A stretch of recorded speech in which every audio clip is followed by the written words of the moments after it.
¿Cómo están? Bien, con ánimo. Se viene lo mejor del seminario, así que vamos a partir inmediatamente. Para continuar con esta jornada, les tengo a dos expositores que van a trabajar de manera coordinada y simultánea.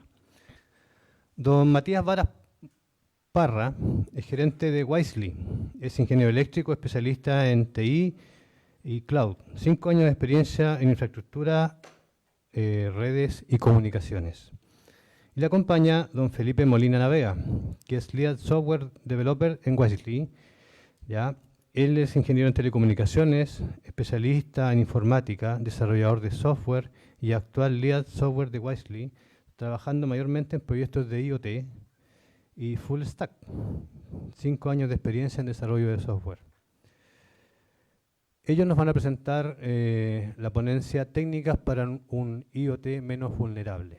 Así que les damos un aplauso y la bienvenida a nuestro Underweb 2018.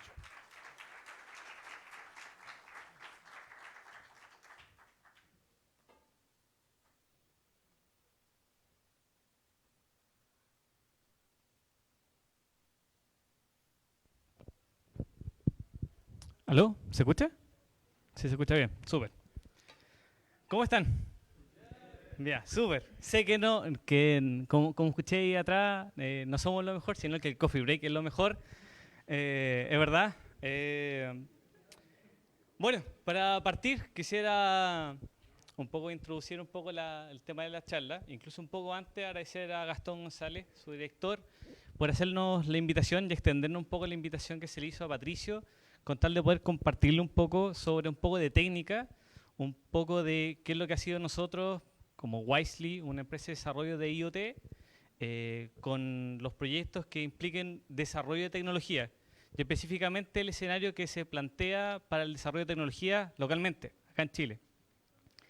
Para partir me gustaría conocer un poco, y para poder despertarlo ya que es difícil, entiendo, poder trabajar después de un almuerzo. ¿Cuántos de ustedes tienen vinculación primero con temas, por ejemplo, con Arduino? Si pueden levantar la mano. Ya. El primer escenario. Y el segundo escenario, los que conozcan Raspberry Pi o computadora, microcomputadora. Por ahí, ya. Ya, entonces tenemos un público iniciándose en el rubro de IoT. ¿Es así? Sí. Gracias. Para partir, como nos presentó Gastón, está Felipe Molina, que va a ser la segunda parte de la charla, que es nuestro líder técnico en lo que es desarrollo de software relacionado a IoT. Y yo, Matías Varas, el gerente de Wisely. Para partir, como les dije, nosotros somos una empresa de desarrollo chilena. En estos minutos somos 7 personas, ubicados en Santiago, que nos dedicamos a desarrollar proyectos y productos relacionados a Internet de las Cosas. En sí, diciéndolo bien, en Santiago tenemos un contador de la forma en que nos dicen como empresa.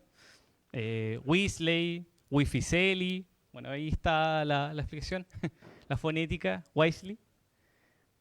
En sí, la intención de esta presentación es poder compartirle un poco de que una introducción a IoT, entendiendo un poco el público que está introductorio a este tema, la procedencia, de dónde viene esto, las componentes obviamente que tiene IoT y cuáles son sus posibles vulnerabilidades o los escenarios vulnerables que tiene.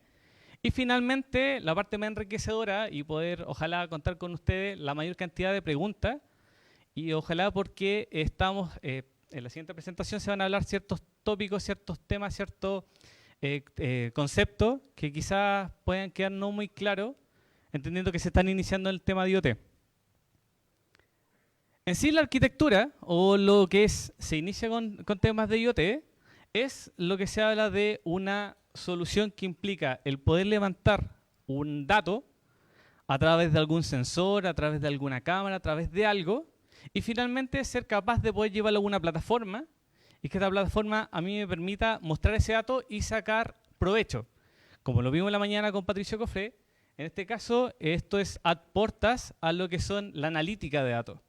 Por lo tanto, todo esto es cómo yo soy capaz de poder generar algún tipo de hardware y software que permita obtener el dato, simplificarlo, trabajarlo obtenerlo como de una manera útil y finalmente sacar una explotación de ese dato y llegar a etapas que son análisis de esos datos. En sí, en esta presentación vamos a bajar un poco de la nube.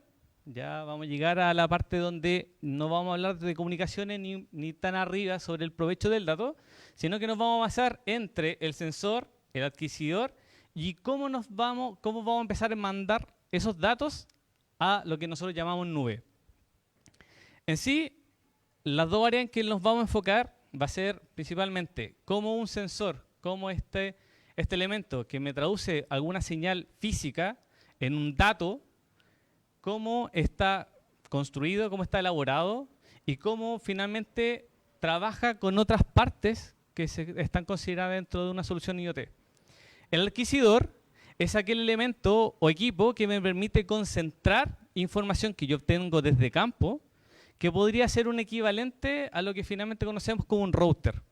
Pero termina siendo un equipo de borde que me permite tener una parte donde yo conecto todos los que pueden ser sensores o elementos en terreno, juntar esos datos y finalmente ser capaz de unirlo, aprovecharlo, quizás trabajarlo incluso ahí mismo, previo a tener que mandarlo a una plataforma. En sí, la procedencia de esto viene un poco de lo que es telemetría, de lo que es SCADA. No sé si ustedes también pueden levantar su mano para ver qué tan cercanos son con temas, por ejemplo, de SCADA o telemetría. En este caso, lo que es SCADA, un poco representado con Darth Vader, es un sistema que lo que hace está monitoreando variables, ojalá en tiempo real, y que finalmente en algún tipo de plataforma me está mostrando datos con tal de yo poder generar acciones o estar simplemente monitoreando elementos en campo. Esto, si lo llevamos un poco a lo que es actualmente, está en una lucha o está conviviendo en estos minutos con lo que es IoT. Que IoT también significa este mismo escenario de estar levantando datos de terreno, pero que finalmente tiene un componente muy importante, que es la I de IoT, que es Internet. En este caso, lo más importante de esto es que finalmente todos estos sensores o todos estos elementos que van a estar monitoreando variables van a estar enviando los datos por medio de Internet, independiente de dónde se encuentre la plataforma. Por lo tanto, acá convive sistemas que son los validados por la industria, que en estos minutos se encuentran a través de telemetría, lo que es SCADA, hacia la incorporación de nuevas tecnologías que tienen vinculación con temas de IoT y que finalmente siguen alimentando estos sistemas. Por lo tanto, sí hay una convivencia en estos minutos más que una lucha. En este sentido, al tener que involucrarnos con otros sistemas, que tener que levantar datos, conocer mi propio negocio, que la empresa está necesitando incorporar tecnología, obviamente esto va vinculado a que yo estoy abriendo vulnerabilidades dentro de mi sistema. Entonces sí, recordando un poco el esquema de la arquitectura típica de IoT, lo que nosotros vamos a estar planteando es que desde el equipo hasta previa a la nube, vamos a presentar problemas o nos vamos a enfrentar a un escenario de tener problemas tanto en mi hardware, es decir, mi propio equipo, el equipo físico que va a estar trabajando con el sensor, y que puede ser vulnerado, digamos, de manera física. Después aquí hay una componente que quizá puede ser no tan conocido, que es el tema del firmware. El firmware, que es una programación muy cercana a bajo nivel. Esta programación es cuando estamos hablando ya que termina siendo la interfase entre mi equipo físico y siendo aportas a mi sistema que van a hacer uso de los periféricos. Principalmente, si hablamos de esto, podríamos hablar como una capa principal donde tenemos el hardware, la máquina física tangible, tenemos que llevarle instrucciones para poder conectarlo a otro sistema y finalmente, con ese firmware, poder implantar o poner encima algún tipo de sistema operativo para poder hacer ese tipo de conexión. Ahora, tengo el dato, lo puedo obtener, puedo trabajarlo a bajo nivel. Y ahora, ¿qué es lo que hago con ese dato? Entonces ahora este escenario también de vulnerabilidades también se extiende a la forma en que yo ese dato lo comunico entre otros equipos y entre equipos y mi nube. Estas tres áreas son las que vamos a revisar en la presentación y ojalá si tienen alguna duda con respecto a términos, al terminar la presentación queremos poder completar ojalá y aprovechar el coffee break para poder responder cualquier consulta que tengan. En lo que es hardware, quizás les suene a alguno de los que hayan tenido la posibilidad de trabajar con equipo electrónico, lo que es el PCB, o qué es lo que es la electrónica, qué es lo que son los componentes, las resistencias quizás. Ahí vienen a la mente los componentes electrónicos que me permite finalmente estar trabajando con esta traducción de un dato físico, finalmente a un dato digital. Uno de los errores o de los escenarios que pueden ser problemáticos puede ser la existencia de los puertos de programación. Cuando un ingeniero o cuando una ingeniera está trabajando en el desarrollo de algún tipo de solución electrónica, para poder hacer estas comunicaciones existen las comunicaciones seriales o de alguna forma cómo me comunico con este equipo electrónico para poder mandarle instrucciones básicas. Y esos puertos, que en un principio pueden ser de programación, pueden ser en escenarios posteriores, me pueden abrir vulnerabilidades donde la siguiente persona, que no necesita programarlo, solamente se conecta ahí para poder obtener esos datos. En sí, acá quizás sea conocido el tema de los terminales en bases seriales, que finalmente, conociendo o ubicando puertos que pueden ser seriales, yo puedo conectarme directamente, preguntar a una velocidad correcta contra el equipo y finalmente lograr una conexión e incluso consultarle al equipo. Y en el escenario aún más terrible, llegar hasta la programación del mismo equipo, rescatarla, que digamos que no es tan sencillo, pero en sí que puede existir ese tipo de vulnerabilidad. Por lo tanto, una de las primeras consideraciones es que quien desarrolla, obviamente necesita como herramienta poder programar ese equipo, pero también va a tener que tener las restricciones de que va a tener que evitar que posibles otras personas ingresen fácilmente a ese equipo. ¿Qué puede venir, por ejemplo? Hace no mucho hay un video de Wired que muestran que pudieron manejar o conectarse directamente a un auto a través del puerto CAN, un puerto que prácticamente tienen todos los autos, y poder manejarlo de distancia. Esto, que es un puerto que me permite conectarme directamente con el computador del auto, que es para una utilidad donde yo puedo rescatar datos de mi propio auto, termina siendo una vulnerabilidad donde una marca conocida como Jeep termina siendo un auto manejado a distancia, de manera remota. Y donde la persona que va dentro del auto, bueno, en ese caso lo invito a ver el video, obviamente no sufre ningún tipo de accidente, pero en sí tiene la capacidad de manejar el auto, de detenerlo, de subir la velocidad, porque finalmente el computador del auto tiene todas las capacidades de poder controlarlo. Y algo también conocido, que incluso esta noticia es bastante antigua, que esta es de 2013, en este caso por tener un puerto serial muy conocido, que es el USB, que si se podía hacer una conexión directa contra un cajero automático. Y esa vulnerabilidad inmediatamente me hace poder inyectar algún tipo de sistema dentro de un cajero y finalmente obtener ¿qué cosa? La plata que está dentro. Esa existencia, el coexistir, esta tecnología, ese hardware, hace de que yo también tengo que visualizar un poco, ok, yo desarrollo, pero también tengo que proteger lo que tengo. Otra de las vulnerabilidades, quizás cuando se involucren un poco con temas de placas de desarrollo, van a encontrar que existen cierta info explícita dentro de la electrónica, donde dice, ok, tengo puertos de comunicaciones, tengo algún tipo de puerto de energía, y esto viene a la mente un poco de que le estoy entregando información hacia la misma persona que va a estar abriendo este equipo y queriendo aprender o incluso vulnerarlo. Que puede ser sencillo de entender, por ejemplo, la Switch. La Switch, y sabemos que todas las consolas cuando se lanzan, lo primero que queremos, ojalá desbloquearla y obtener la forma de obtener o cargar juegos lo más rápido posible. En este caso, si se ponen a buscar un poco sobre el desbloqueo o si tienen una Switch y ya están a puerta de desbloquearla, pueden ver de que existen tipos donde a través de una conexión de puertos que tiene disponible la Switch, es capaz de generar un desbloqueo.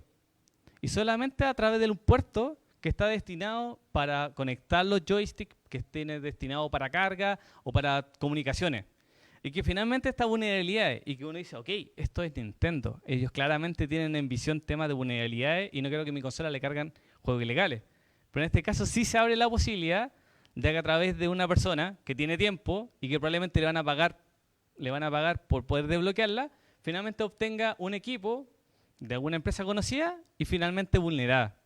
Entonces, tenemos esto en el caso, que es un poquito más trivial, pero podemos llevarlo a una parte industrial, donde sí, en este caso, que es un desbloqueo, yo podría lograr algún tipo de desbloqueo de seguridad contra otro equipo, contra otro tipo de comunicaciones. Y un escenario no muy favorable para la industria. Entonces, en este caso, ¿qué es lo que se puede estar recurriendo para poder evitar este tipo de problemas? Es, por ejemplo, el proceso de borrado. Algunas veces, si entran o van a abrir algún tipo de electrónica, van a encontrarse de que algunos de los chips que tienen algún tipo de etiqueta, unos labels encima, van a estar borrados, con tal de que el mismo proveedor, el mismo desarrollador, borró evidencias sobre qué es lo que tiene puesto, sobre qué es lo que está utilizando, con tal de hacer un poco más difícil la tarea de quién va a querer vulnerar este equipo. Lo otro, como esto tienen pines expuestos, si yo ubico un datasheet o la información técnica sobre este chip, yo puedo saber, ok, estos puertos son de comunicación, estos puertos son de alimentación, por lo tanto, si yo tengo estos datos, puedo empezar a robar data directamente del chip. Y eso finalmente hace de que, de nuevo, hacemos una invitación a quien quiera vulnerar este tipo de equipos para que pueda por lo menos probar si es que al conectarse recibe algún dato. Y este tipo de packaging hace que, por ejemplo, ese chip, que no son equivalentes, pero es de una muestra, en sí puede esconder lo que son los pines expuestos. Ya sé que tratar de evitar que alguien pueda tener conexión directa contra esos pines. Y finalmente un escenario bastante importante o tener en consideración para quienes en algún momento puedan fabricar algún tipo de equipo. ¿Qué pasa si usted a un fabricante mandan a hacer un equipo y le entregan, por ejemplo, lo que es los archivos de fabricación físico más lo que es la programación? ¿Qué cree que podía hacer ese fabricante chino si es que yo le entrego esas dos cosas? Puede replicar. Entonces, hay técnica, o por lo menos se tienen las consideraciones de que puedo tener multiproveedores con tal de tener un camino que alguien me haga la electrónica y alguien la programe. Si es que estoy hablando en desarrollos de volúmenes altos. Esas consideraciones básicas son importantes porque finalmente evitan que el producto, que puede hacer, ustedes pueden hacer un producto estrella, y evitan a que alguien pueda hacer la copia directa de lo que crearon. En sí, hay un escenario acá de que todavía está en discusiones, que por lo menos es la parte de servidores, que se puso un escenario donde se estaba vulnerando el desarrollo de servidores poniéndole un chip para poder hacer sniffing, que finalmente estar escuchando las comunicaciones desde los servidores. Por lo tanto, yo, desarrollador, mando a fábrica que hagan algún tipo de electrónica, que hagan algún tipo de equipo, y finalmente, ¿qué puede pasar? Un servidor, que al ser parte, puede que una porción sea un sniffer, sea solamente un chip que lo único que está haciendo es recogiendo datos locales, almacenándolos de alguna forma, y finalmente que el desarrollador, el que hizo esa electrónica, está siendo espiado a través de su mismo fabricante. Este escenario todavía está siendo validado, pero abrió un debate importante sobre cómo puedo tener la confiabilidad sobre mis propios fabricantes. El firmware. En este escenario, ¿quién podría decirme o que tenga cercanía con temas de desarrollo sabe lo que es firmware? Bueno, repito para los que están, los que tienen un ojo cerrado. ¿No? ¿Cómo? Cerca, va bien la idea, sí. ¿No? En sí lo que hablamos, que existe la capa física del equipo y tenemos que darle la forma en que un sistema o algo tenga conexión contra los periféricos, sobre la capa física del equipo. En este caso se habla de un lenguaje a bajo nivel que me permite a través de instrucciones, ojalá sencillas, pero que de instrucciones en el sentido de que pueda entender una instrucción que tiene un sistema operativo, por ejemplo, y bajarlo hacia una conexión contra, por ejemplo, un teclado o un mouse. Esa conexión, esta capa que hace la traducción entre un sistema y mi hardware, es un intérprete que termina siendo esta capa que hace la conexión o hace el intérprete entre algo físico, tangible, hacia ese sistema. Esto, que es una programación, que se llama programación a bajo nivel, abre vulnerabilidades donde, por ejemplo, ¿alguno de ustedes alguna vez hackeó o actualizó sin permiso del fabricante un router? ¿O alguna vez bajaron algo que se llamaba el firmware de algún teléfono o algo? Es porque usted tiene la capa, que puede ser el teléfono o el router, y para tener capacidades adicionales, tienen que bajar este firmware, esta programación, cargársela al teléfono. Normalmente es lo que podríamos decir en un teléfono prácticamente un ruteo, llevándolo como a ese ejemplo. Y yo finalmente, ¿qué es lo que obtengo? Funcionalidades que el fabricante me prohibió. Entonces, ¿por qué no buscar también esas vulnerabilidades donde me dicen, ok, tengo un sensor de temperatura que se supone que es para una industria, pero lo quiero ocupar en mi casa y quiero que lo mande a una página web? Entonces, ¿qué es lo que puede pasar? En ese escenario, yo primero me pregunto, ¿cómo obtengo ese programa que está ahí? Puedo encontrarlo, por ejemplo, en la página web del fabricante. Puedo tratar de rescatarlo mientras lo estoy actualizando. Y existen un listado de formas de cómo poder obtener ese dato y finalmente empezar a analizarlo. Donde ese programa que me escupe, que me entregó el mismo equipo, empiezo a ver si es que esos datos están estructurados, están encriptados, de qué manera se están mandando. Y quizá hasta empezar a escuchar estos puertos de comunicaciones y terminar traduciéndolo en un dato que yo lo estoy robando. Finalmente, ¿qué es lo que pasa si es que ya este equipo lo tengo? ¿Puedo emularlo? ¿Alguna vez alguno de ustedes ha emulado un teléfono dentro de su PC? ¿Qué es lo que pasa? ¿El firmware dónde lo obtienen? Una APK que pueden obtener desde la página web. Supongamos eso como un símil, a que ustedes pueden buscarlo, simularlo y finalmente estar probando esta programación dentro de un PC. Y finalmente haciendo de que puedan correr aplicaciones como si tuvieran un teléfono dentro del PC. En este caso, dentro de un nuevo hardware, copiando o algún tipo de equipo. Y si tienen aún mayor tiempo, obviamente está la posibilidad de generar ingeniería inversa y finalmente tratar de copiar exactamente, escuchar y hacer todo lo que puedan con tal de el dato que obtiene ese equipo, hacerlo útiles para usted. Ahí obviamente hay algún tipo de comandos que suenan un poco cuando se habla de este tipo de análisis. Entonces, en sí, los consejos que se vienen, por lo menos de nuestro líder de desarrollo de hardware,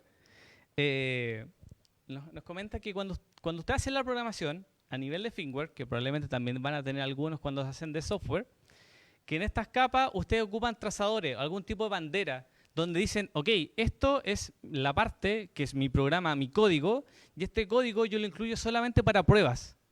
Y esa parte, yo genero tanto trazadores que aparecen, o estas porciones de programa que solo aparecen en el programa final, pero en mis versiones de prueba lo elimino. Hay otro tema importante, es no incluir información cuando yo mando un dato de manera dura. Es decir, que yo estoy tomando un dato que para mí es muy importante y que finalmente yo entrego temperatura, 2.20. Eso significa que la persona que si llega a rescatar ese dato no va a tener que esforzarse en entender qué es lo que está ahí. O, en peor caso, y que lo vamos a ver a continuación en la parte ya de comunicaciones, entregar password o entregar información importante directamente sin ocupar algún tipo de protección.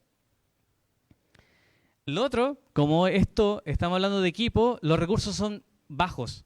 Por lo tanto, si yo tengo que entregar por lo menos algún tipo de información importante y tengo que ser óptimo el cómo lo entrego, por lo menos entregarlo de manera incoherente, de que si alguien llega a obtener ese dato, no lo puede entender en primera instancia.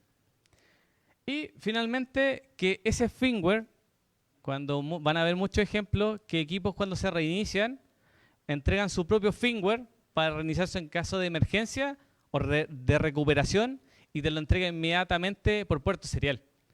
Eso finalmente hace, y que vengan a la mente, muchos ejemplos donde cámaras de seguridad china, muñecos, algún tipo de aplicaciones industriales, controladores de temperatura, terminan siendo o uniéndose a botnet o a algunos bots que son que van a empezar a ocupar tu red, su hardware, con tal de poder hacer ataques DOS o algún tipo de vulnerabilidad con respecto ya a capas sobre red.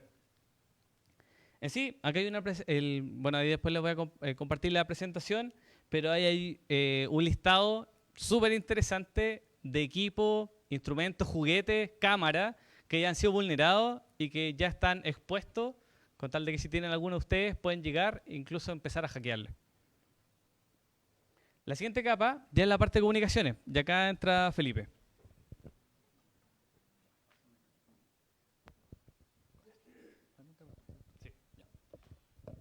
Hola, buenas tardes. Quisimos dividir la presentación en dos, porque en realidad si uno es práctico, uno va a comprar, por lo general viene el módulo hecho, por lo general uno no desarrolla hardware desde cero, nosotros sí tenemos esa particularidad, y también cuando llega un ingeniero informático, un ingeniero eléctrico a trabajar desde el hardware, gran parte del firmware viene la parte de cuál es la librería correcta que tengo que usar, más de cómo la desarrollo desde cero. Entonces, ¿cuál es la parte donde sí hay un completo control de qué es lo que sucede después y donde nosotros en nuestra experiencia y según todos los estudios han salido la mayor cantidad de vulnerabilidades? Es en el tema de las comunicaciones. La mayor facilidad para yo intervenir en una conversación es sentarme entre dos personas y escuchar. Es la realidad del IoT. Y como bien había dicho Matías, la gran parte del IoT, cómo empieza, es cómo yo voy a comunicarme una vez que yo tenga el dispositivo armado. Vale decir, ya tengo mi hardware, tengo mi firmware, y es bonito que tome la temperatura, pero ahora quiero enviarla a un servidor, o quiero enviarla a mi propia aplicación. ¿Cómo yo comunico? ¿Cómo yo voy desde allá hacia acá? ¿O cómo pongo la I en IoT, que es en Internet? En este caso, lo habitual que les va a recomendar Google es usen un protocolo y esquema HTTP JSON simple, donde en una arquitectura hay un medio que en este caso es usen Ethernet Wi-Fi. Listo. Ese van a ser el 99% de los proyectos. Para abordarlo desde un punto de vista un poco más moderno y recomendado desde el punto de vista de la industria, yo primero les voy a contar cómo está el campo, en una visión desde arriba, y después vamos a hablar de un poco de los casos prácticos, de los casos ideales, y cuál en realidad va a terminar siendo la realidad cuando les den el proyecto que tienen que terminarlo en 2 días. Va a pasar. Entonces, ¿cómo ustedes, siendo desarrolladores, siendo informáticos, siendo profesionales, les van a decir, mira, sabes que tengo este sensor y quiero que se comunique hacia allá? Lo primero que tienen que elegir es una tecnología para poder transmitirlo. Una capa de transporte, una capa física. Una capa física, sí. Hoy en día, nosotros tenemos una gama de tecnologías para elegir. Idealmente, cuando uno piensa en IoT, primero uno piensa en una opción inalámbrica. Inalámbricamente tenemos protocolos como Zigbee, LoRaWAN, Sigfox, 3G, 4G, GSM. Si alguien quiere algún detalle de alguna tecnología en especial, me puede preguntar, ahora mismo de hecho, por si alguna vez que haya escuchado. Pero muchas de esas recién están siendo implementadas en Chile. Ahí estamos un poco al debe de que ha sido un poco lento el tema de la implementación. Sobre todo con los temas, si han estado viendo las noticias también de la nueva evolución del LTE, lo que viene siendo 5G, que tiene una banda especial para IoT, pero que el gobierno y las empresas tuvieron ideas distintas, por decirlo amablemente. Habitualmente la opción en Chile terminan siendo o usar una red inalámbrica Zigbee local o usar a través de GSM o 3G para enviar los datos. Si tienen la suerte de desarrollar un proyecto de IoT donde el IoT puede estar cableado, 99%, si no todas, van a usar el vil cable de Ethernet. No hay mucha más vuelta que darle. Desde el punto de vista del dispositivo, conectándose derechamente a la nube, que esa es como la situación estándar de IoT. Pero, y este es el otro pero, en muchos otros casos va a haber un equipo, no se usa luz láser. Un equipo intermedio. Ese equipo intermedio, que es un adquisidor o es un gateway, generalmente es el que conversa con los sensores o con otro equipo. Este esquema, después vamos a ver la arquitectura en más detalle, se basa habitualmente porque van a haber otros protocolos, van a haber otros equipos de otros fabricantes, van a encontrarse con sistemas en escala, van a convivir con muchos más equipos, no va a ser solamente la red de ustedes. Y es una apuesta muy atractiva de valor si ustedes pueden decir, tengo un equipo que puede hablar con todos estos otros sensores que son propietarios. Y para lograr eso se pone un equipo intermedio. Y ese equipo intermedio para comunicarse pueden usar todas las anteriores o pueden sumar otros tipos de tecnología para redes locales, como son Bluetooth Low Energy, como son Wi-Fi, el bill serial, que todavía se sigue usando para casi todo. Y de hecho, si van a cualquier industria por acá cerca, cualquier fábrica, van a ver que el serial está en boga, es lo nuevo. Ya. Entonces, acá vamos a hablar un poco de las mañas, porque habitualmente hay 4 maneras de hacer IoT, así a muy grandes rasgos. Está, si mi dispositivo se conecta directamente a la nube. En esta caso la nube puede ser un software as a service, una plataforma as a service o una infraestructura. Por ejemplo, AWS, Azure y distintos módulos tienden a ofrecer cualquiera de ustedes los servicios que ustedes estimen. Pero también la nube puede resumirse como simplemente un servidor que yo tengo en mi casa. Eso también puede contar como nube. Y también tengo debajo de la nube un gateway o server de manera local que convive. Pero si vamos por orden, si yo tengo un dispositivo que habla inmediatamente hacia la nube, habitualmente yo voy a elegir alguna de las tecnologías que usé anteriormente. Y sobre esa capa yo tengo que codificar mi mensaje. Por lo tanto, puedo usar AMQP, MQTT o HTTPS. Si yo salgo a la nube, yo quiero usar HTTPS. Eso lo vamos a detallar después. Pero voy a partir haciendo hincapié de ahora. Yo quiero usar HTTPS. Si yo tengo un gateway que después envía hacia la nube, por ejemplo un router, porque también puede ser un router, sobre todo si usan,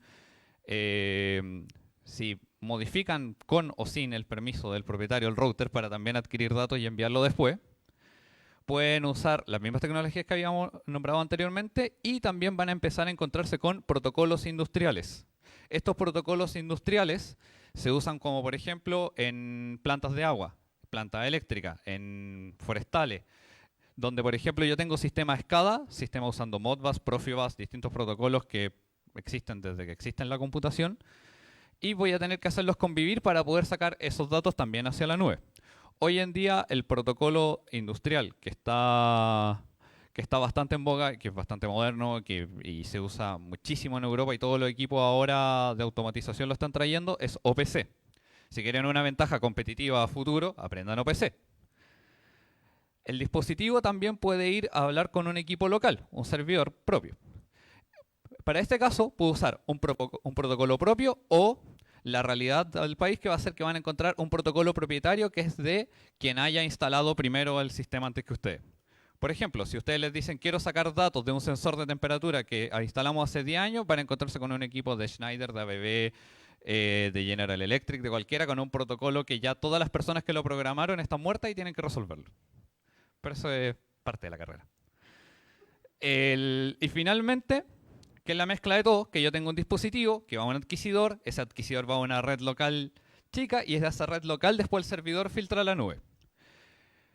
Ese adquisidor y ese gateway, ese espacio, puede usar también todos los protocolos nombrados anteriormente o HTTP con muchos asteriscos siempre y cuando esté en una VPN idealmente, pero ustedes quieren usar HTTPS porque son buenas personas. Entonces, si yo quiero conectar dispositivos, esa es como toda la parte densa, llamemos. Y ahora vamos a hacer la versión simple. Si yo tengo una salida de internet estable, habitualmente voy a usar HTTPS y JSON. Eso es para el 99% de los casos en IoT. Idealmente, en realidad uno querría usar MQTT.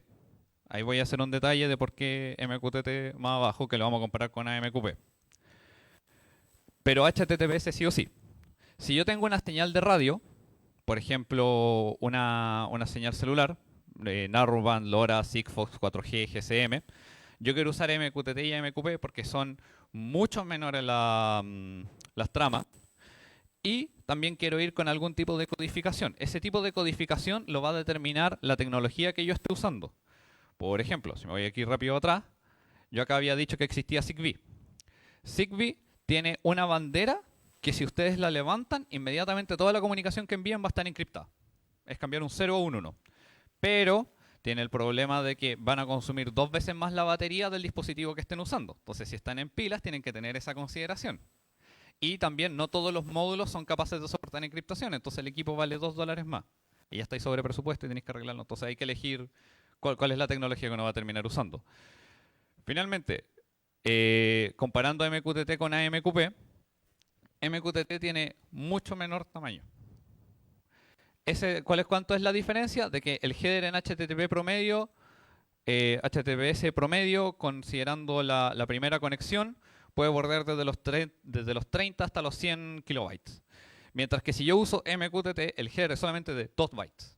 Más el payload que yo vaya a usar, termino armando en un orden de 20 bytes. Y si uno está pagando por el bit a la hora de enviar, eso, y estamos hablando de 1 millón de dispositivos que están en 1 millón de lugares distintos, que están enviando 1 millón de datos diarios, empieza a escalar. Y ese escalamiento al final es la parte más severa a la hora de las comunicaciones de IoT. AMQP consume más que MQTT y menos que HTTP. Pero tiene el detalle de que yo puedo controlar los mensajes. Por ejemplo, tengo channel routing y headers, eso es ideal para cuando yo tengo redes mesh. Si yo tengo, por ejemplo, 10 tipos de dispositivos y todos ellos tienen que enviarse información entre ellos, además de enviar información a la nube, yo puedo elegir cuáles escuchan qué tipo de mensajes y hacia dónde se van. Todo esto es como el resumen rápido. Y si tuvieran que hacer una solución en IoT, sería el estilo de arquitectura que uno elegiría. Pero la versión realista es que la mayoría de los dispositivos en IoT se comunican por Wi-Fi, después salen directamente, van a comunicarse con HTTP haciendo un post y van a enviar la información a través de un URL sin siquiera con encodearlo. La realidad es que si ustedes ponen un sniffer de cualquier nivel, van a ver ese tipo de trama. Con un login, con un password, con todo tipo de información. Déjame ver cuánta hora tengo. Ya, estoy bien en el tiempo. ¿Cuál es la diferencia entre eso y lo que hacen con HTTPS? Que es la única lección que me interesa dejarles, que no usen HTTP, porque pueden ver eso. Y hoy en día, más encima, HTTPS es gratis, porque puedes usar Let's Encrypt. Let's Encrypt es una organización que permite toda la comunicación que ustedes realicen desde un servidor con un certificado, les da el certificado de manera gratuita, autoactualizable, renovable y permite hacer que todas las comunicaciones que ustedes envíen sean a través de HTTPS. Entonces, en realidad, antiguamente, menos 5 o 6 años, tener un certificado HTTPS era engorroso y era caro. Si hoy en día ustedes levantan un servidor con Nginx, con Apache, con cualquier sistema, hay un bot que baja el parche de Let's Encrypt y lo instala solo. Entonces ya de verdad se acabaron las excusas para estar usando HTTP. ¿Qué tan severa y cuánta es la diferencia que se ve entre HTTP y HTTPS? Acá nosotros tenemos un sniffer, de cuando nosotros estábamos jugando. Probablemente no se alcanza a ver, así que lo voy a ir leyendo acá. Yo acá tengo una información con un login de PHP, tengo el header completo de la información con el encoding, el encode. Si usted abre las herramientas de desarrollador y revisan el paquete que envían de HTTP completo, tienen toda la información. Estoy haciendo un sniffer con un man in the middle. ¿Cuál es la vulnerabilidad más grande? Que por ejemplo hacen el test connection alive y después viene la payload, donde viene uroot y pass, donde viene un usuario y una password. ¿Por qué? Porque el encodeo de HTTP está hecho para enviar texto ASCII plano. No estaba pensado para enviar data cifrada desde un principio. Así se ve una trama HTTP y esto es cuando salen las noticias que persona fue hackeada por conectarse en una Wi-Fi pública en Starbucks y estaba enviando data a un servidor HTTP normal. Es porque si ustedes están con un sniffer pueden ver toda esa información. Y también pueden usar ese conocimiento para armar un sniffer por $5 con Arduino, pero no, yo no se los dije. Así se ve con HTTP, así se ve el tráfico con HTTPS. Inmediatamente hay una diferencia. Si si empiezan a notar, todos los mismos hexadecimales, los primeros cambian también, porque yo ni siquiera ya puedo saber un origen y un destino desde un requerimiento. Yo la única información que puedo tener si yo estoy haciendo un sniffing en una red HTTPS es lo que se denomina los meta headers, que es básicamente de dónde vino y cookies que estén hablando tercero. De hecho, ese es otro punto de tema de vulnerabilidad, pero eso se aplica más hacia aplicaciones detrás, que si tienen cookies en la sesión que no están usando HTTPS, sí pueden analizar dicho tráfico. Pero sí pueden usar, pero en este caso de IoT, de una comunicación desde A y B, si están usando HTTPS, su tráfico se ve así, del cual ya no se puede entender absolutamente nada, a menos de que yo secuestre el servidor donde estén llegando los datos y me suplante su identidad. Pero hacer eso significa como 10 problemas de seguridad antes de siquiera la comunicación. Y como adicional, yo puedo sumar un VPN. Si yo sumo un VPN a la comunicación, la data ya es prácticamente indescifrable desde una manera con un ataque de sniffing. Digo técnicamente indescifrable porque siempre está la máxima de que dado infinito tiempo, dado infinita capacidad computacional, yo podría descifrar todos los mensajes en la vida de la humanidad.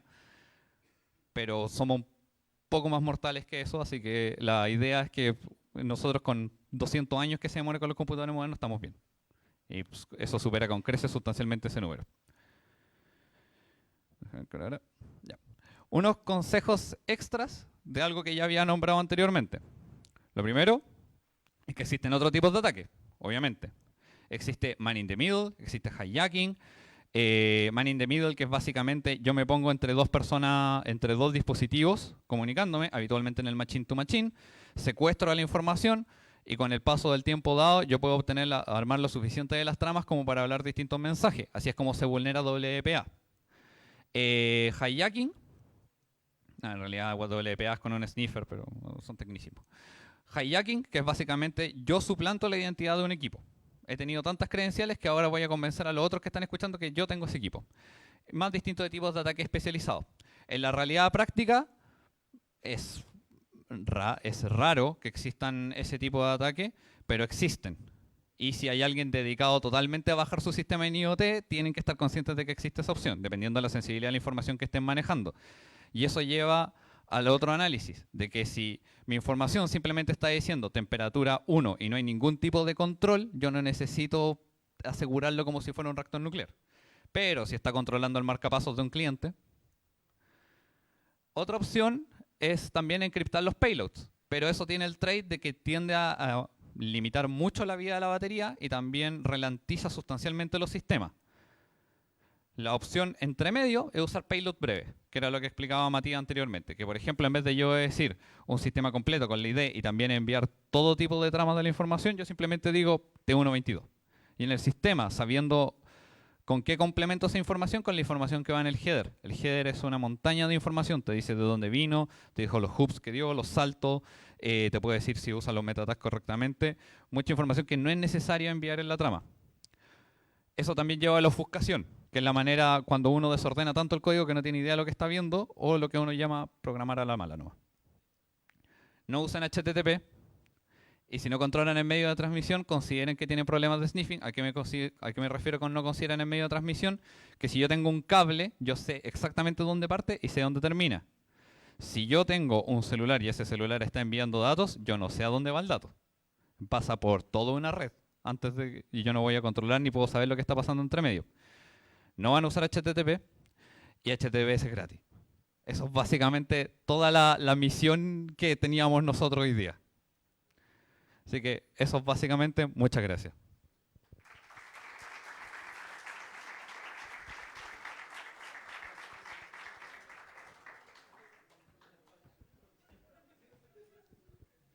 Bien, muchachos, preguntas. Acá viene el micrófono. ¿Ustedes como empresa han tenido alguna prontitud con esto que están comentando aquí?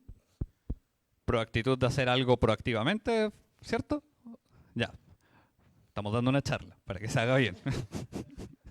No, pero sí hemos tenido proactitud porque el problema del IoT Como, llamemos, cuando tú dejas cuando tú dices, me quiero ganar la vida haciendo IoT, haciendo desarrollos de IoT. Lo primero que va a ver una persona cuando ponga IoT consideraciones en Internet, van a ser los temas de seguridad. O alguien le va a comentar, oye, pero no es un poco inseguro, no es peligroso poner estos sensores que no conocemos ni el fabricante, ni el fabricante, ni a dónde va la información, no controlamos nada y están llegando dichos datos. No, es peligroso para mí como empresario. Entonces, ¿qué tenemos que hacer nosotros? Tenemos que ser proactivos. Tenemos que mostrarle que llevamos la comunicación cifrada, tenemos que mostrarle que hacer pruebas para demostrarle que que esté tranquilo, de que el hardware que nosotros le vamos a entregar fue fabricado por nosotros, cuáles son los componentes, le mostramos el plan electrónico. Hay que hacer un montón de cosas para demostrar que, claro, tienes el tema de seguridad no como un tópico, sino un punto transversal, desde la propuesta hasta la entrega final. Siempre está como consideración. Si tú no eres proactivo en el tema de seguridad hoy en día, te arriesgas, basta no lo quiero llamar, un incidente, llamémoslo. Un incidente de seguridad y mejor cambiarle el nombre a la empresa. De verdad. ¿Y en este caso han tenido incidentes relacionados con lo mismo? No tengo permiso de hablar de eso. No hemos tenido incidentes, pero también porque nosotros estamos limitando mucho de la comunicación que nosotros trabajamos a comunicaciones no vital. ¿A qué nos referimos con eso? Cuando nosotros trabajamos con sistemas que sí conviven con otros sistemas vitales. Por ejemplo, yo di el ejemplo de SCADA, ¿cierto? Y bombas de agua. Tomemos un caso más práctico.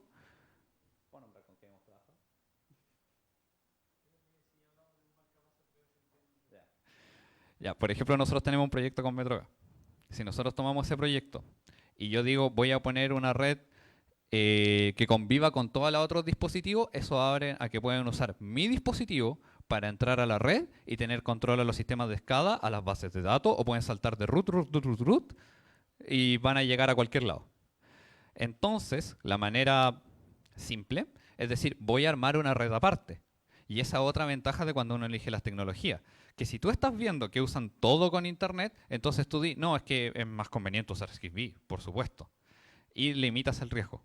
Eso fue una de las actividades proactivas que hemos tomado. Ahora, yo antes también estaba en un laboratorio de innovación. Y en ese laboratorio de innovación sí ocurren incidentes de seguridad, particularmente en mineras. Es hostil, porque hay 20 competidores en la misma industria, y si tú hiciste algo interesante con IoT, el de al lado también quiere saber. Y tienes que considerar que los equipos desaparecen. De repente te dicen, oye, ¿y los 10 equipos de demo? ¿Cuál? ¿Los 4? Y no están. Entonces tienes que considerar que existe eso. No es algo bonito, pero es real. Así que ojalá eso yo responda. Muchas gracias. ¿Más consultas, chiquillos? ¿Sí? ¿No? ¿Qué protocolo van a usar entonces?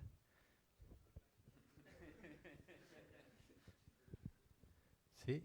¿No hay más consultas? Bien, les vamos a hacer entrega a Felipe y Matías de un reconocimiento por su participación en nuestro seminario.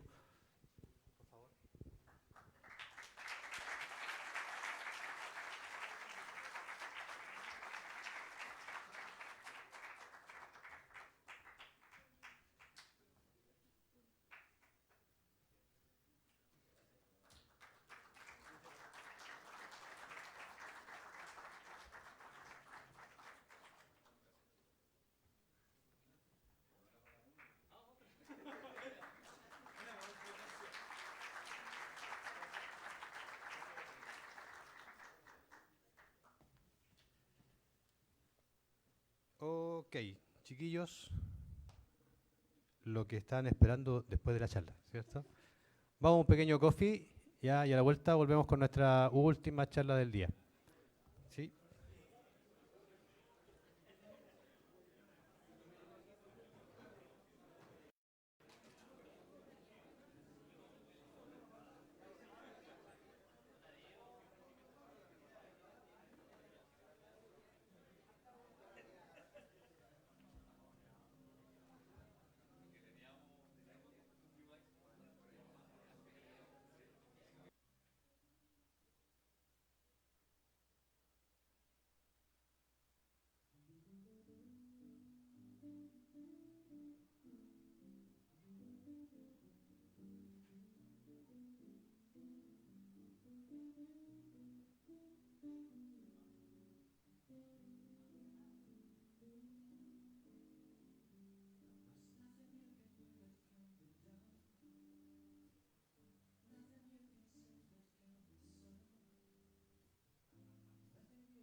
vamos a comenzar con la última exposición de la tarde. La IoT en la industria y su impacto en la seguridad de la información. Para esta charla vamos a invitar nuevamente al escenario a don Héctor Muñoz Flores, para que nos presente cómo está siendo tratada la IoT y cómo se está utilizando en la industria de la región principalmente. Héctor, adelante.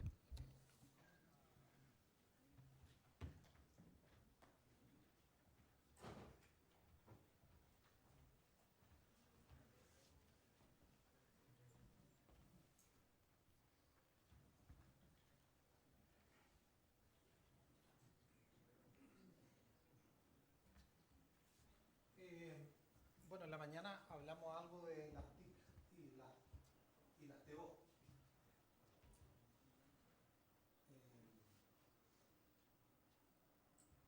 Hablamos algo relacionado con las TI, y las TIC y las TO. La industria en general hace tiempo que tiene control automático de muchos procedimientos. La mayoría de los sensores que se tenían con control automático, hablemos hace un tiempo atrás, viajaban por señales VHF o UHF. Significa que también la cantidad de información que transaban por esos medios era información bastante pequeña.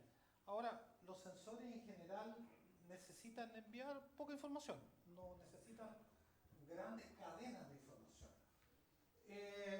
Yo hace un tiempo atrás participé con Enel, en esa época no se llamaba Enel, en el proyecto de los medidores inteligentes de electricidad, y en Esvío a partir del 2014 hasta el 2017 en el proyecto de medidores inteligentes. Esvío tiene desplegado aproximadamente 50.000 medidores inteligentes. De hecho, hay ciudades completas que están con medición inteligente. La industria en general está empujando a obtener datos desde, si se puede decir así, desde la vía pública. El medidor de agua es un instrumento que me está entregando información, si se puede decir, en línea. ¿Ya? Entonces, dentro del contexto de la realidad de IoT, la industria y su realidad actual, lo primero que vamos a aclarar cuáles son estos dos términos que en la mañana conversamos un poco. Las TIC, que son las tecnologías de la información y la comunicación, y las TO, que son las tecnologías de operación. En las TO tenemos algunos términos que nos podrían hacer mucho sentido, que son, por ejemplo, medidores inteligentes, telemetría, transmisión VHF, transmisión UHF, SCADA, medidores de energía, control a distancia, intercomunicadores. ¿Ya?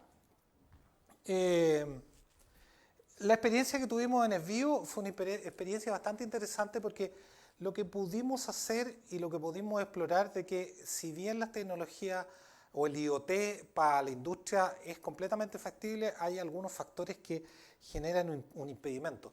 Esvío tiene 1.100.000 medidores en las 3 regiones que opera. Ya el dispositivo M2M que podríamos utilizar, un M2M es un chip de celular que transmite una cantidad de datos pequeña definidos. Entonces podríamos colocarle un M2M a cada uno de los medidores, ya, y la caluga M2M más barata en el mercado vale 1.000 pesos al mes.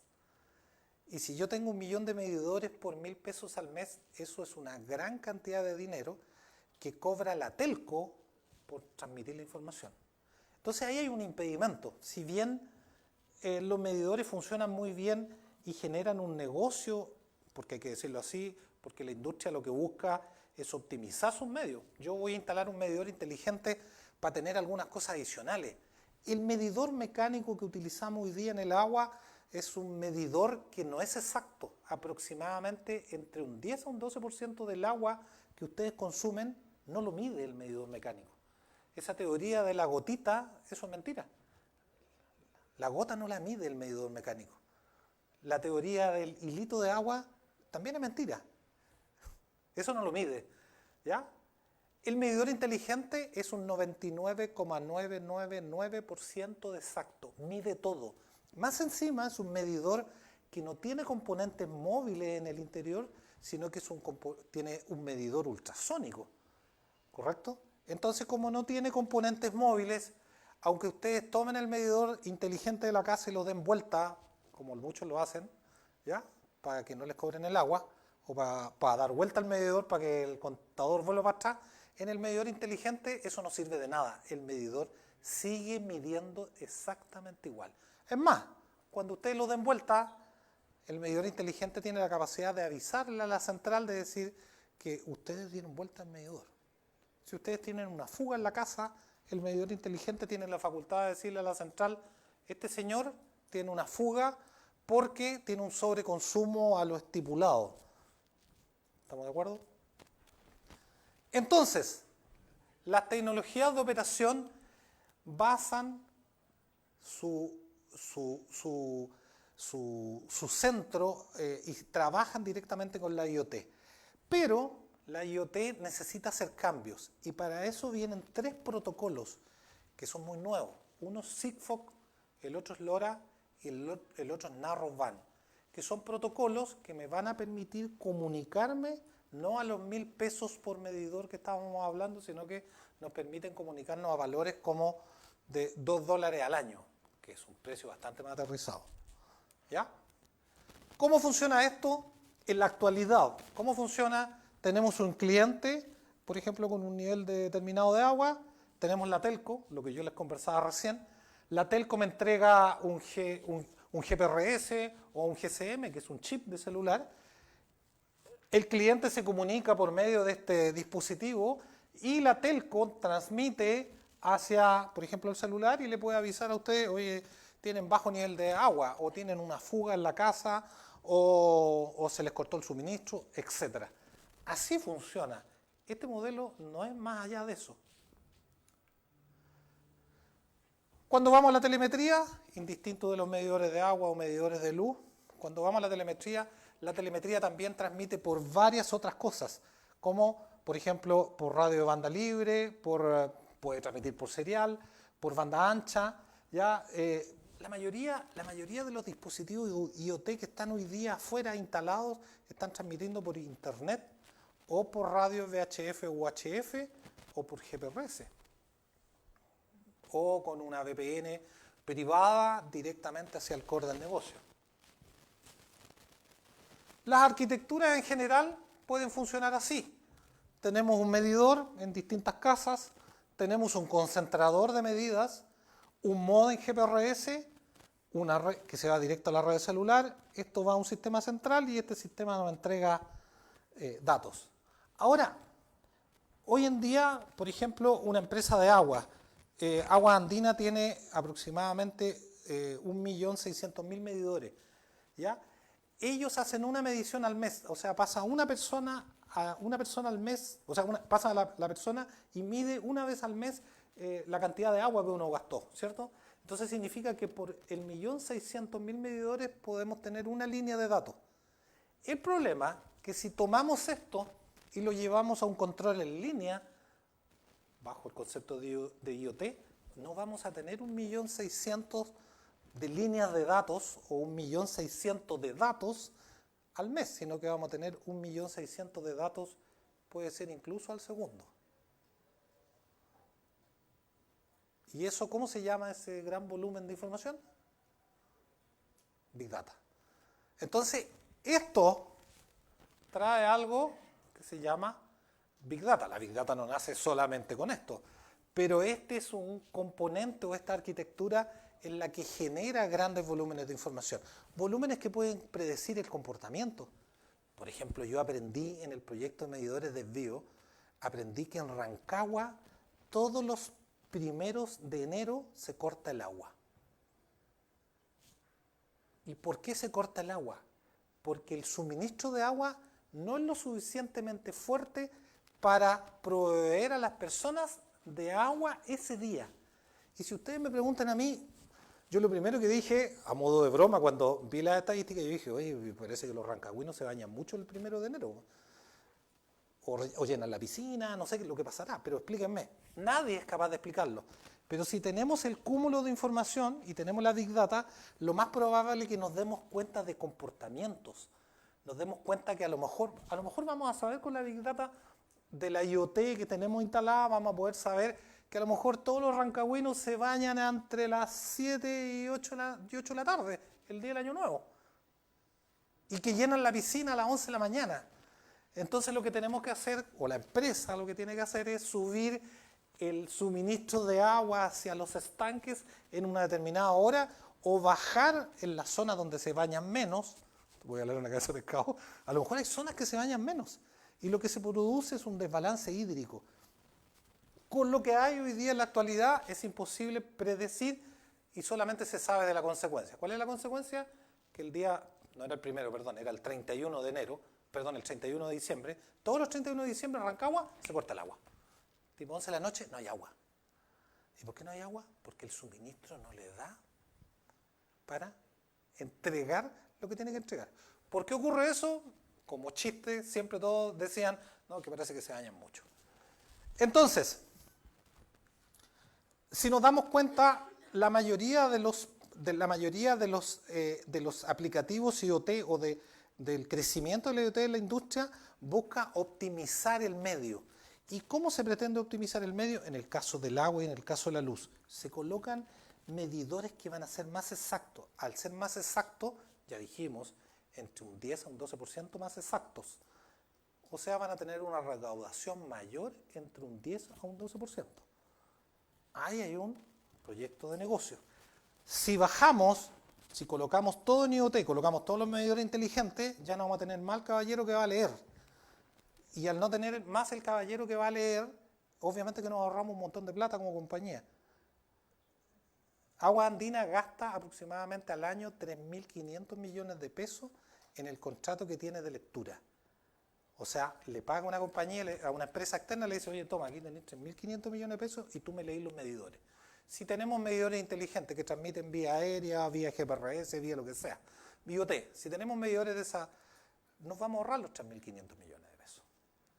¿Estamos de acuerdo?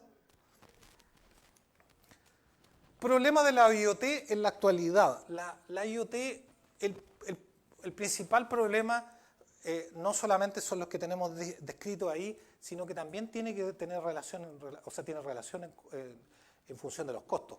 Ya dijimos, los nuevos protocolos de comunicaciones van a solucionar muchos de los problemas de Lucas de la IoT, como son Sigfox, LoRa y Narrowband. No tengo idea cuál de ellos va a ser el que va a adoptar el país.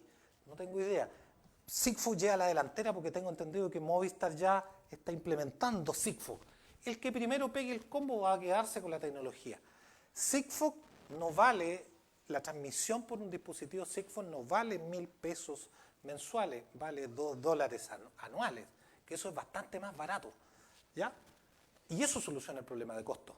Pero si lo transmitimos por GPRS, eso vale lucas mensual. Y con 1 millón de dispositivos es mucha plata. Entonces dice, la mayoría de los dispositivos de IoT hoy transmiten por internet y se conectan al core de los negocios por medio de una VPN. La mayoría. Hay otros medios, VHF, UHF, ¿ya? Pero la mayoría se conectan al core del negocio por medio de VPN. ¿Qué significa? Si estamos conectados desde internet, son una puerta trasera. ¿Correcto? Si estamos conectados de internet, son una puerta trasera. O sea, ¿qué significa? Que los dispositivos IoT, en la mayoría de los casos, son una puerta trasera. La IoT y las compañías no tienen regulación porque viven entre ingeniería, operaciones y otras áreas ajenas a la informática. Yo cuando llegué a SBio, lo que más me llamó la atención, yo era el jefe de infraestructura de SBio, lo que más me llamó la atención es que de repente un día me llega un documento que me dice, oye, necesito una VPN para colocar un dispositivo en la planta que está en la punta del cerro. Oye, pero ¿y esa planta cumple con alguna norma de seguridad? ¿Qué es lo que hay que transmitir? Empecé a hacer preguntas, ¿correcto? No, me dijeron si esa planta tiene conectado un sistema automático de control de los estanques, de control de las aguas servidas, de una serie de cosas. ¿Y por qué me iba a transmitir? Por internet. ¿Y qué clave quieres que yo le ponga? Como sondeando. No, ponele SBio.2016. ¿Y tú quieres que yo me conecte al core del negocio, a la base de datos del negocio con esa VPN? Bueno, Eso ocurre porque principalmente toda la IoT de las compañías está viviendo todavía en un periodo de transición dentro de las áreas de ingeniería y operaciones. O sea, TI no la controla. Algunas empresas están haciendo el empeño de llevarse toda la telemetría o toda la IoT al área de informática. Informática tampoco entiende estas redes que son sensores electrónicos. Yo terminé el magíster en gestión TI que terminé hace poco. Lo primero que hice fue hacer una encuesta online.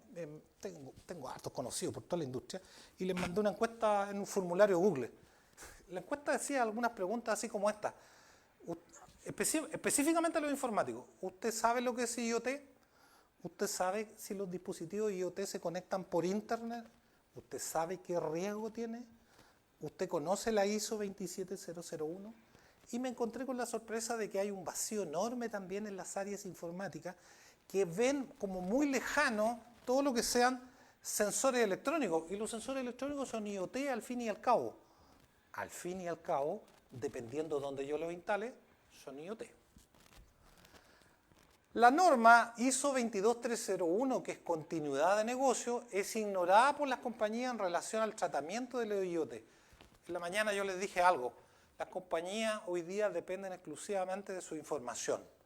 Exclusivamente de su información. Hace 10 o 15 años atrás, cuando alguien hablaba de continuidad de negocio, todos pensaban en la electricidad.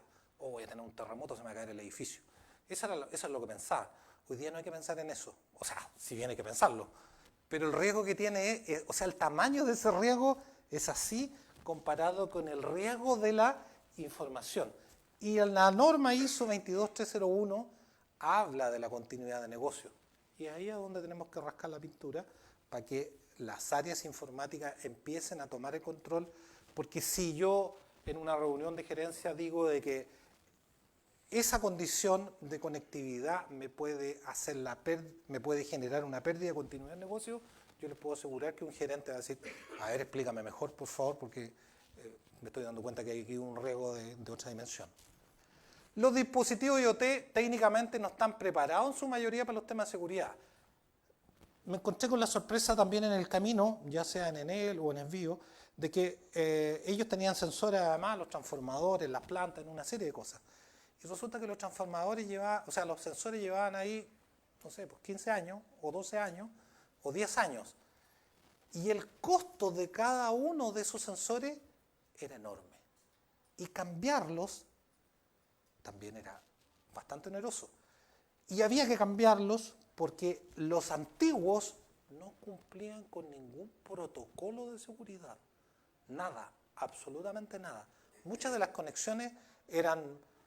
si yo tenía mi celular con Bluetooth y ese dispositivo tenía Bluetooth, yo activaba el Bluetooth y me conectaba. Bueno, no es que haya una mala intención, lo que pasa es que el progreso parece que fue demasiado rápido y los pilló a todos con algunos problemas. Las marcas sin duda se han ido actualizando y hoy día hay marcas que le han puesto harto hincapié al tema de la seguridad, pero vuelvo a insistir, el costo del dispositivo es un costo bastante alto.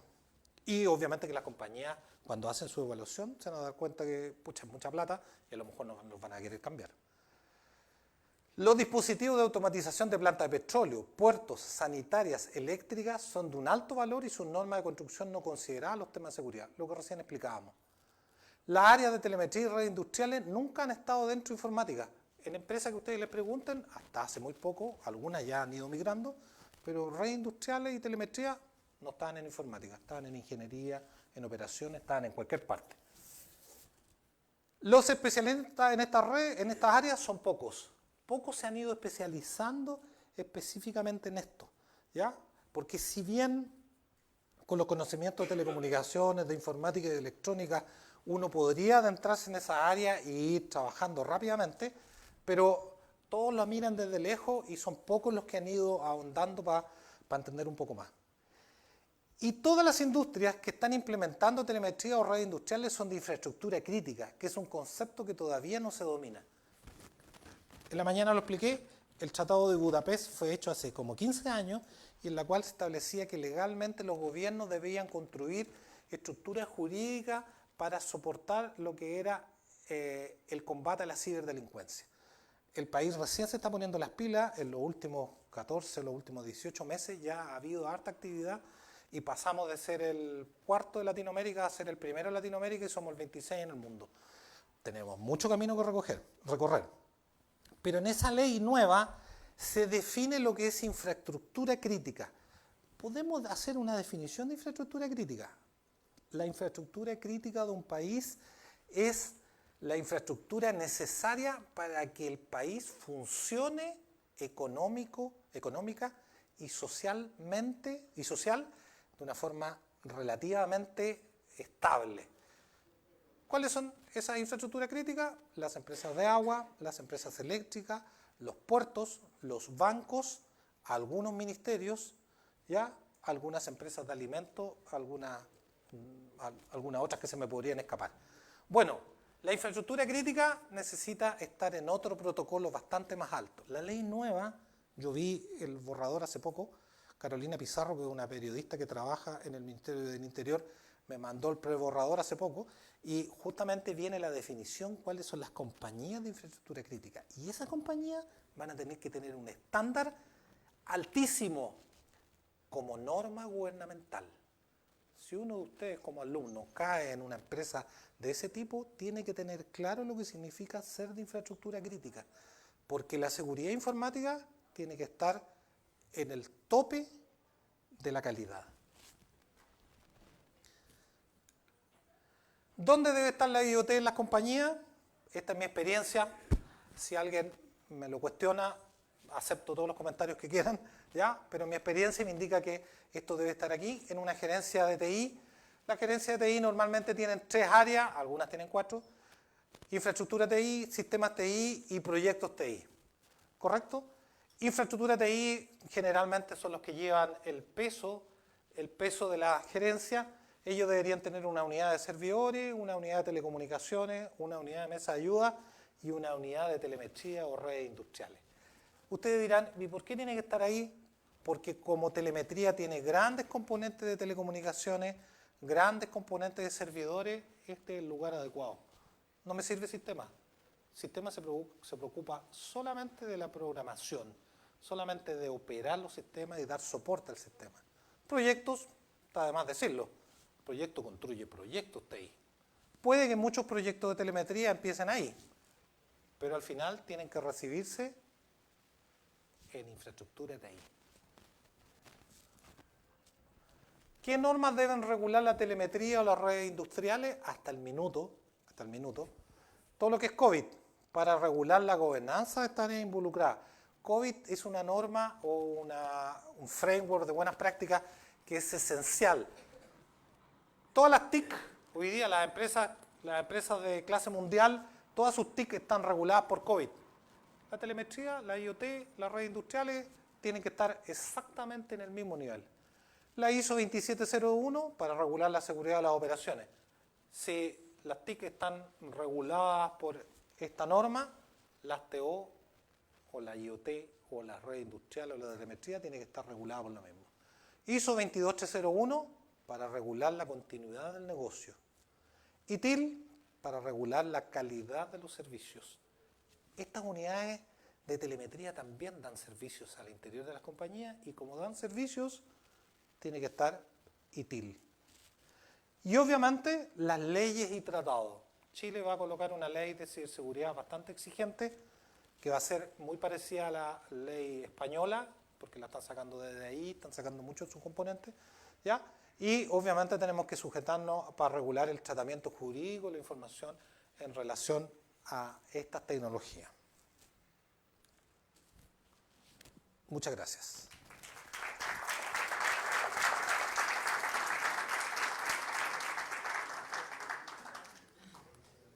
No sé si hay alguna pregunta, algo. ¿Preguntas, jóvenes?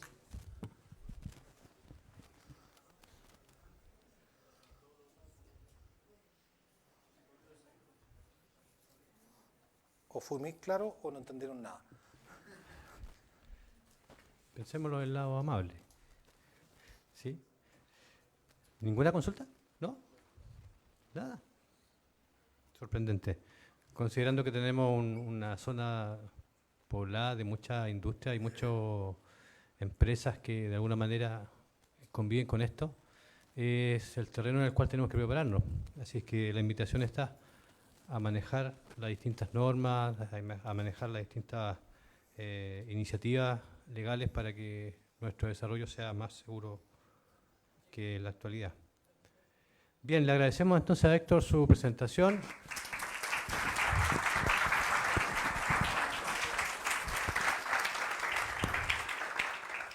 Le agradecemos a ustedes su participación. Esto fue Underweb 2018. Nos veremos en una próxima oportunidad. Que tengan un muy buen retorno a sus hogares. Gracias.